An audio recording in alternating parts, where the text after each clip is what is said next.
Hello, my name is Tania McIntosh. I am a piano teacher at Vincent Music, and today we're just going to be learning about intervals. Now, why is intervals something important to learn?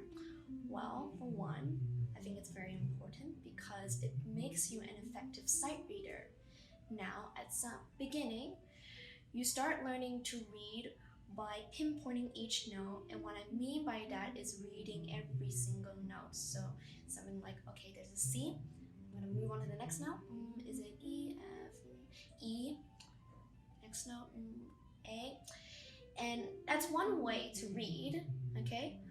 But with intervals, okay, it halves the process time of reading, okay? Instead of pinpointing each note, reading every single note one by one, we look at the shape of it, look at how it's presented, how it is positioned, okay? And we can guess the intervals, right? And then eventually we come to an idea how to play every single note without reading every single note. We look at the shape. So for starters, we're just going to talk about the definition. Simply, intervals is the distance between one note and the next note. All right? Now, when I talk about the distance, okay, I do not mean, okay, the number of notes between the first and second, okay? Instead, how we count the distance is that we start with the starting note. For example, if let's say I want to guess the interval between C and D, instead of counting the notes in between, which actually, better example, C and E, okay? If I want to know the distance, I don't count, the note between C and E, okay? What I actually do is I start with C, okay, which is number 1, and then D, number 2, and then E, number 3, and then we have interval of third, right? And that is, okay, how we count the distance between two notes. And actually, this is supposed to be an R. I am very sorry about that. That's very silly of me. There you go. All right. So that's the definition of an interval. Okay. What I'm going to move on is to just the introduction to how we can just simply count the distance. We're just going to start with seconds and thirds, or what I like to call for beginner students who are just starting off, steps and skips. All right. Let's start with steps. So let's say we have C and D. All right. Now C and D will be an interval of interval of seconds. And the reason that being is we count from middle C, okay? Number 1, D. Number 2, simply interval of seconds, right? But we can also call them steps. The reason why it's called steps is because you can count these notes like they're a ladder, okay? You're going step by step by step by step, and you'll see that in the next component I'll talk about when we look at a certain piece, right? Certain sight reading exercise, right? You can go from step, step, step, step, step, step, so on and so forth. Line, space, that would be your steps. Interval seconds. When you're always stepping up the ladder or the state lines or spades, okay, they are interval seconds, and that's why we call them steps. I hope that makes sense. And the next thing, skips. Now, they are interval first. The reason why being, if we count from middle C, okay, we also have to go over D, and then we go to the end note, E, intervals of third. And that is, intervals of third, okay? And the reason why we call them skips is that we're skipping a note to get to E, okay? We're skipping the D, all right? From C to E, we skip that note, right? And that can be read from any other note, from D to F as a skip because we're skipping the E, from A to a high C, all right? We'll be skipping the B, okay? So on and so forth, okay? Interval thirds, skips, right? Now there are other intervals we can talk about, but I just want to go over fourth and fifth. So let's say Interval of fourths, same thing as seconds and thirds, okay? Steps and skips, right? You count from, let's say, for example, C, okay? We got C. And if we go to F, D, E, F, fourth. Interval of fourth, or another name for them is called a perfect fourth, or we can also call them interval of fourth.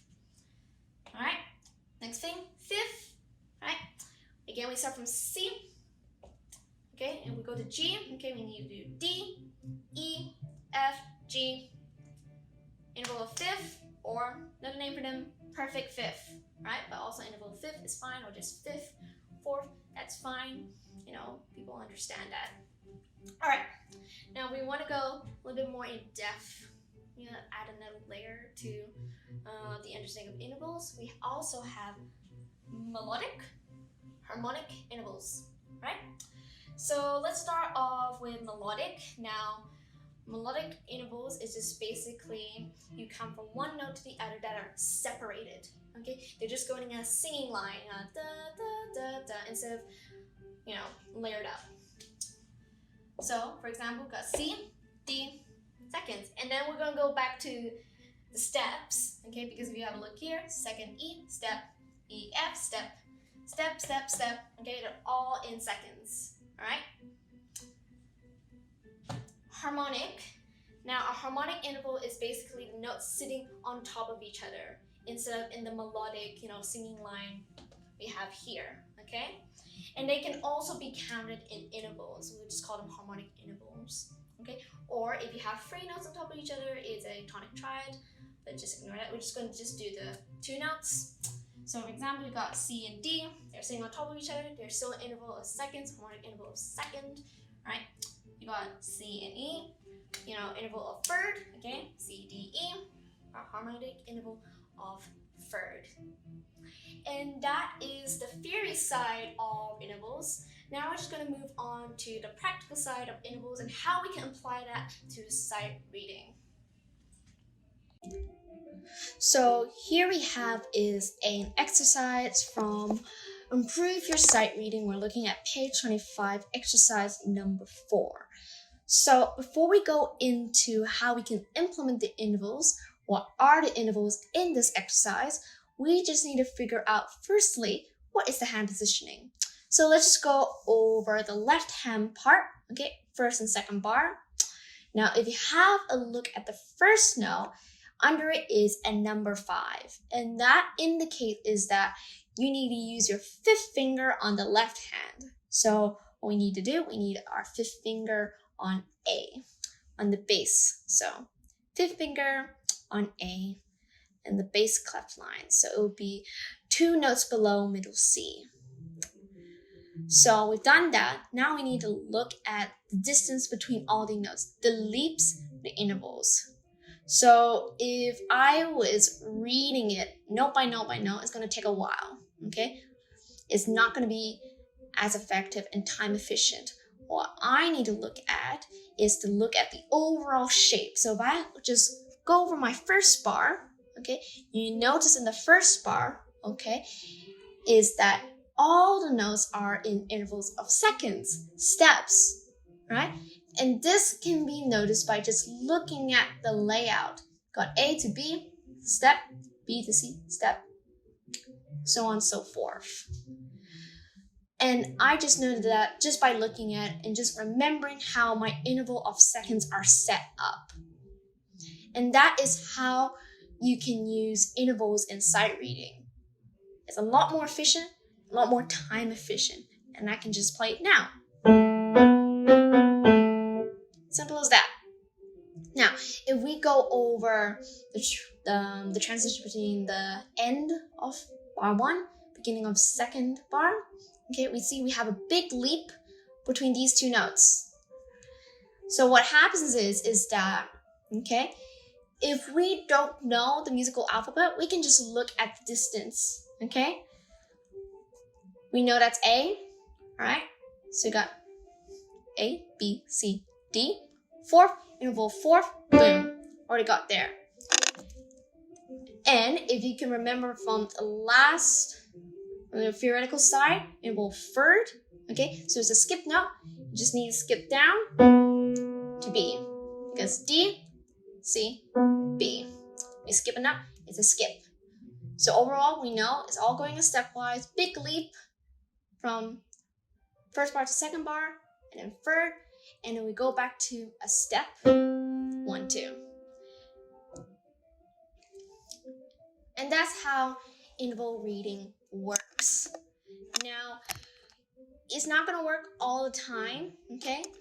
It only works, okay, if you have an idea what the first note is. So I knew that was A and I can just work from there, okay? So it's still important to understand your musical alphabet, but by just understanding intervals, comprehending how it works, I was able to apply to the sight reading, and as I was able to efficiently and quickly read everything in those first 2 bars. So let's do the other half, okay? So we have, on the right hand, okay, musical alphabet, we C, okay? So 8 notes above middle C, an octave above middle C, we got C, a high C, right? What is the hand positioning, okay? It's telling me I need my third finger on C, so I have that. And just by looking at the overall shape again of the third and fourth on the right hand part, I notice everything is going in stepwise. Just by looking at how it's laid out. Step, step, step, step, step, step, and then we have a skip here. Boom. The intervals was help me to quickly read everything in front of me without having to pinpoint each and every note. I can just play it. 1, 2. And there you go. And because of that, because of the help of intervals, I'm able to play everything in front of me.